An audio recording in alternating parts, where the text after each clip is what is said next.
Nous sommes le 19 juin 2015, retour ici au Tech. Donc j'avais fait un film ici, lundi 15, improvisé en fait. Ces panneaux me semblaient vraiment ridicules. Sur le moustique tigre. Je reviens ici pour voir ce qui a changé. Voilà. Donc au point de vue là, environnemental, je n'ai pas filmé cet endroit autour de l'école. Tout autour de l'école, le milieu est bousillé, voilà. Donc ça c'est le cas du bassin, c'est comme ça vraiment à très nombreux endroits. On peut constater sur internet qu'avant qu'il y ait eu l'apparition de la dengue et du chikungunya, il y avait déjà des gens qui s'occupaient de traiter les moustiques, éliminer les moustiques, voilà. Le chikungunya, la dengue, c'est pas ça qui a fait déclencher l'espèce de lutte contre les moustiques. Là encore, on s'aperçoit quelque chose qui ne va pas. Je peux conseiller la vidéo sur YouTube.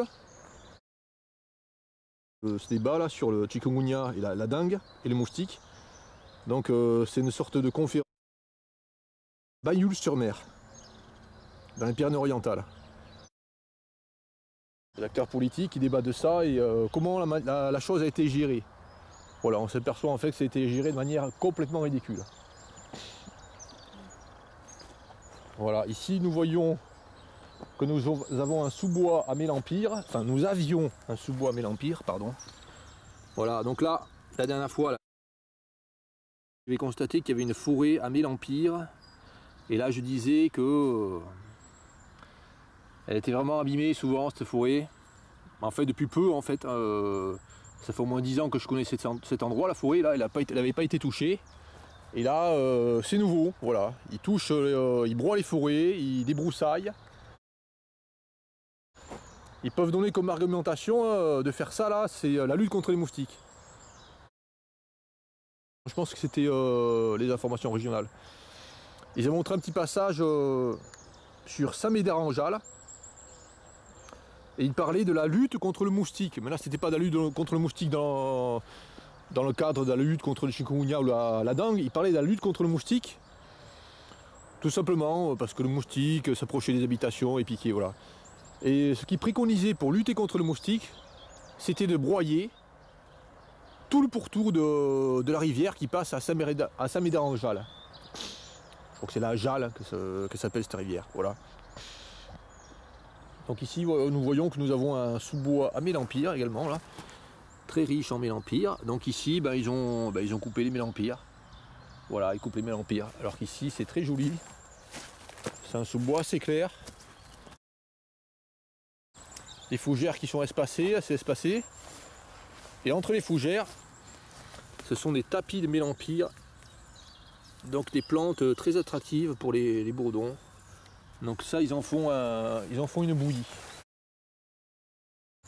Ces éricacées là. Ils enlèvent la bruyère, enfin tout ce qui permet aux abeilles en fait de butiner. Voilà. Bon là, juste avant d'arriver sur le parking, là, nous voyons un mimosa. Voilà, le mimosa, il a bien été laissé là. Voilà. Qui pousse de manière spontanée. Voilà. Donc ici, plante qui n'a rien à faire ici, et laissée, sans être coupée. Sur le parking encore de l'école élémentaire du Tech, donc nous voyons ici les graminées là, qui viennent de je ne sais où. Voilà. Ici d'autres espèces qui mettent le long des entreprises ici là. Donc ça risque de devenir des plantes invasives. Voilà, et ce que je disais aussi à propos du stupidité extrême de la préconisation les enfants avec des crèmes anti-moustiques. Oui, on peut leur conseiller ça, mais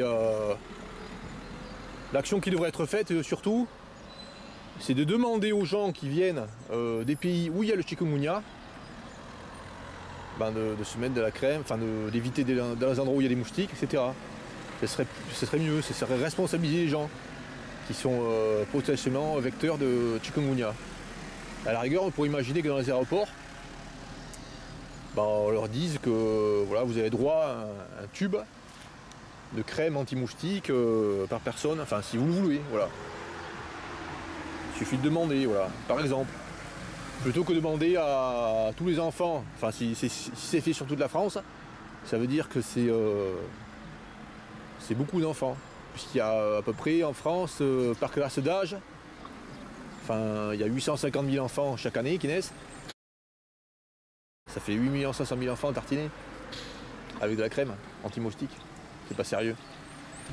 Voilà. Bon, allez, allons voir plus loin. Maintenant, l'endroit que j'avais filmé avec les Mélempires était très joli là, à côté du parking là. Dans la forêt ici là. Voilà, nous y sommes. Là, nous sommes à 70 mètres de l'école élémentaire du Tech. Donc ici là, nous avons, comme j'avais filmé lundi, les chênes taillés de manière drastique. Complètement stupide de faire ça, ça va tuer le chêne finalement. Ensuite, ben voilà ce qui t'arrive. Vous pouvez être sceptique sur ce que je disais dans ma vidéo que j'ai faite lundi. Il voit ce qui se passe en fait. Donc ici là, j'avais dit lundi que c'est un endroit régulièrement broyé là, voilà. Dès qu'il y a des fleurs qui sortent ici, là c'est broyé, voilà. Nous constatons ceci, voilà. Donc ici, ils détruisent tout. Voilà. Donc avant, il y a quelques années ici, avant qu'ils fassent ce genre de pratique débile, sur le bord des fossés, comme ça, ce qu'il pouvait y avoir, c'était des centaurées, comme celle-ci, là, qui reste. Voilà, une seule centaurée qui était épargnée, là. En fait, c'est parce que le gars, là, il a du mal à passer, bon... Il y a des plaques de béton, là, il y a l'espèce de transformateur. Bon, il a oublié quelques centaurées là. En fait, il boit tout, hein, le plus rare possible. Voilà. On voit la bouillie là que c'est. Donc ici, ils détruisent tout.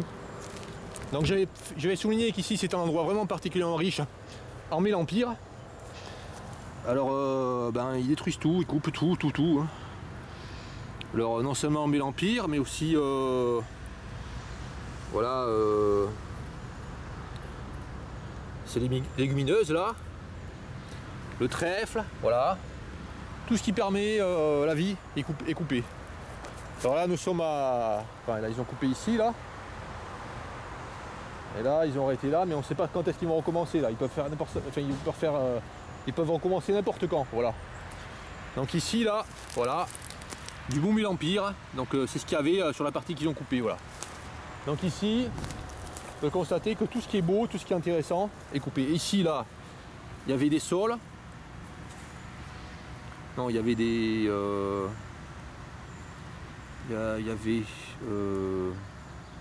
de la bourdaine. Alors la bourdaine aussi produit un miel extrêmement bon. C'est un des meilleurs miels. Donc tout ce qui était bourdaine ici, là, c'était coupé. Voilà une bourdaine à côté là. Donc la bourdaine produit de toutes petites fleurs blanches. Voilà, comme ça là. Mais par contre très butinée par les abeilles. Donc la bourdaine a encore été broyée. Donc sous-bois appauvri. Voilà, ça paraît incroyable, hein, voilà. Alors nous avons l'école là. Voilà ce qu'ils ont fait. Entre lundi 15 et vendredi 19 juin 2015. Voilà, destruction du sous-bois encore. Voilà, c'est nouveau. C'est nouveau, ils ne faisaient pas ça avant, et maintenant, ils s'y mettent tous les ans maintenant. C'est parti maintenant. Maintenant, ça va être systématique. Alors à force de faire ça, je pense que tout ce qui est intéressant ici, là, tout ce qui met l'Empire, toute plante intéressante ici va finir par disparaître. Il y en a encore là, parce que ça fait que 1 an qu'ils le font. Voilà, un bourdon là, on voit. Il cherche et le met Empire pour butiner. Mais ici, ça va devenir pauvre, voilà. Voilà ce qui se passe ici de tragique. Et puis aussi, ce que je fais remarquer, c'est que en plus de détruire Le mélempire, je l'ai dit la dernière fois, ce qui détruit aussi, c'est le chèvrefeuille. Voilà, ce chèvrefeuille magnifique. Voilà, qui fait des belles fleurs. Des grosses fleurs avec du rose comme ça. Contrairement au chèvrefeuille japonais, qui est une plante invasive. Donc ce chèvrefeuille est beaucoup plus joli en plus. Ben, ce chèvrefeuille là, il est détruit, voilà. On voit par exemple, là c'est vraiment triste. Là on voit que cette tige là, elle est cassée en fait. Voilà, ça c'est cassé là où il y a la fleur. Voilà, ça pend là. En fait ils ont cassé ça là, par débilité là. Voilà, je le coupe, ça pendait, voilà. Voilà ce qu'ils ont pratiqué, voilà. Une belle fleur, hop là. Une jolie fleur, je ne montre pas pour ma main, la taille qu'elle fait là. Voilà, très parfumée. Vraiment extrêmement parfumée ces fleurs. Donc en plus, plante haute. Du damier de la Sucise. Voilà, donc ils sont passés ici, ils ont coupé une branche. Voilà, là on voit qu'il en reste un là, gros. En fait, tout le reste du sous-bois, eh ben, on voit plus de mélempire, on voit plus de chèvrefeuille. Alors le chèvrefeuille c'est une plante haute du damier de la Sucise, un papillon protégé. C'est aussi une plante haute du petit sylvain, du sylvain azuré qui est présent aussi. Vraiment très présent autour du bassin dans le Mans. Broyage à de nombreux endroits, tous ces papillons vont devenir beaucoup moins communs. Voilà.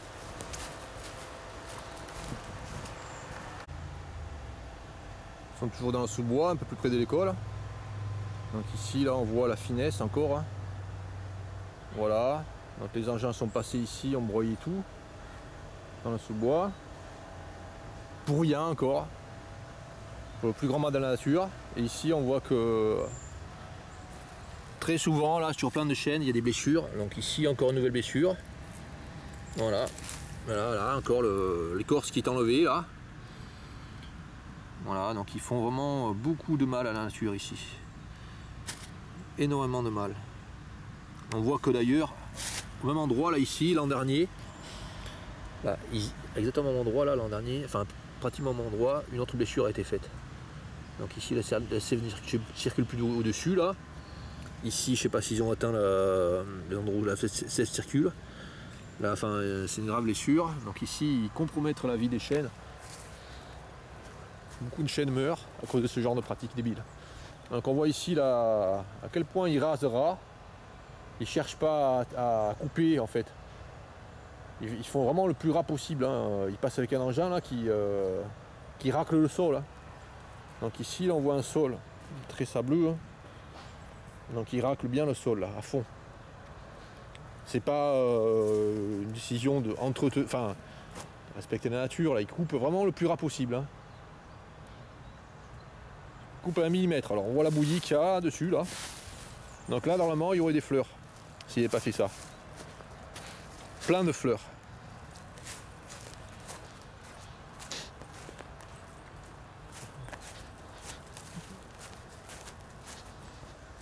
Donc voilà, il y a un fossé ici là. Alors là il y a des graminées qui poussent sur le côté là. Il y a un pied de mélempire qui pousse ici là, en bas. Voilà, avec toutes ces fleurs. Encore des mélempires ici là. Voilà, bah c'est pas dit que là, c'est pas dit qu'ils vont pas venir ici pour faire le fossé là, pour curer, nettoyer, c'est comme ils appellent, hein, entretenir, etc., etc. Voilà. Ici il y a un petit chemin là exprès là. Enfin, exprès. Chemin qui passe aussi là aussi. Mais là, c'est un endroit là où il passe avec le tracteur là. Ici là, puis hop là. Entretien, hein, voilà. Là on voit encore une magnifique fleur de chèvrefeuille. Voilà. Toujours ici du chèvrefeuille minuscule. Puisque forcément il est coupé. Il est continuellement coupé. Ils accélèrent le rythme là, du broyage des bords là. un qui va fleurir là. S'ils accélèrent le rythme du broyage des bords là ici, il n'y aura plus de chèvrefeuille, plus du tout.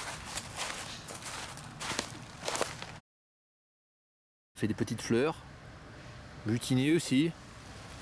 Là encore, de ce côté là, du mélempire. Voilà. Toujours beaucoup de fleurs. Hein. Naturellement, beaucoup de fleurs dans le sous-bois. Voilà, ici aussi encore. Ce mélempire il pousse sous les chênes. Comme ça, là, j'ai remarqué très souvent sous les chênes, sous les fougères, aigles. Dans les bois, c'est clair, comme ça ils aiment bien ces mélempires. Pas dans les bois extrêmement fournis. Voilà. On va voir ce qu'il y a là maintenant. Alors là, toujours beaucoup de fleurs. Hein. Donc là, c'est les légumineuses là. Des plantes hautes. Pour nombreux papillons. Hein. Colias crocea par exemple, le souci. Bon là, il y a une grande quantité de ces plantes là. Ici des joncs. Voilà. Ce qui risque de faire malheureusement ici là, c'est tout broyer encore. Parce qu'en fait c'est ce qu'ils ont l'habitude de faire là. On voit une grande bande là, puis ils passent tout le temps là. On voit que c'est tendu. Ben là ils l'ont fait là. Ils l'ont fait ici. Alors souvent ils font ça en deux fois, ils font ici, puis après ils font à côté là. Voilà. Après ils reviennent. Quand ils ont bien coupé les fleurs là, comme ça, ils reviennent pour couper les autres fleurs qu'il y a là. Voilà, après c'est tout, c'est pauvre, il n'y a plus rien après. Voilà. Voilà, puis après ils ont continué derrière l'école, là on voit le terrain de sport. Voilà, ils ont continué, là on voit une allée qui fait la largeur de 2 voitures à peu près. Donc nous venons de là-bas là. Voilà. Donc tout ça a été broyé. Il restait des fleurs ici là par contre. Pour combien de temps je sais pas. Voilà. Donc ils ont fait ça. Et on voit ici là encore ce que je dis à chaque fois. les vidéos, que ce soit ici ou partout en Gironde, pratiquement partout on voit ça. Encore là, une grave blessure. Voilà, une grave blessure à un chêne. On voit que ce chêne il est joli. Il est vraiment joli ce chêne. Hein. Il est bien droit. Très très joli chêne. Petit chêne hein, qui fait les 40 cm, même pas de diamètre. Mais là, il y a une grave blessure là, qui a été faite par les engins. Voilà. Et alors, on voit qu'il y a une blessure ancienne là, qui a été faite il y a plusieurs années là, quand ils ont fait ce qu'ils appellent nettoyage de forêt, mais en fait, ce qui est une destruction du sous-bois. Et on voit qu'aujourd'hui, cette semaine là, nouvelle grave blessure là, ici là, donc ici là, au-dessus, tout au-dessus là, la sève ne circulait plus. Et maintenant, c'est ici qu'elle ne circule plus, voilà. Et puis encore, possibilité encore de pénétration là, des champignons. Dans cette partie là, là c'est l'endroit où la sève passe là, ici là. Donc c'est très grave cette blessure là. C'est idiot, idiot, idiot. Voilà.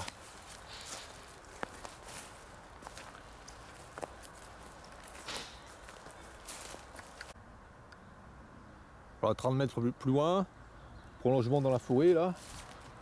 Voilà, nous venons de là-bas. Donc là, bon, ils broient partout. Hein. Bon, ils font un chemin. Bon, ça, s'ils font un seul chemin, ça peut aller à la rigueur. Surtout que là, il n'y a pas de mélempire sur le côté tellement. Bon, enfin, il n'y en a pas. Il y en a un peu quand même. Voilà, il y a un peu de mélempire. Si, il y en a quand même du mélempire. Je dis qu'il n'y en a pas, non. Il y a du mélempire ici. Là, c'est carrément une grande forêt avec du mélempire partout. Voilà. Donc là, bon, encore des herbicides. Ça enlaidit l'endroit ici. On voit une branche par exemple de chêne là, qui est cassée, qui pend là, parce qu'ils sont passés là, avec l'appareil une année là, puis ils ont cassé ça, cette branche là. Alors là, on voit un chèvrefeuille qui est grand. Enfin, qui est grand, qui n'est pas si grand que ça, hein, qui est moyen même. Qui est en fleurs là, voilà. Voilà, donc... non, en fait, il est tout petit. Non, en fait, il est tout fin, ce chèvrefeuille. Il paraît grand parce qu'en fait, il est accroché à un pied de brouden, là, ici. Donc, il est tout fin, il grimpe, là. Donc, encore une fois, on voit pas de chèvrefeuille grimper au chêne. On voit pas de chèvrefeuille majestueux qui fait 4 cm de diamètre. Tout ici vraiment détruit. Vraiment détruit. Bon, voilà.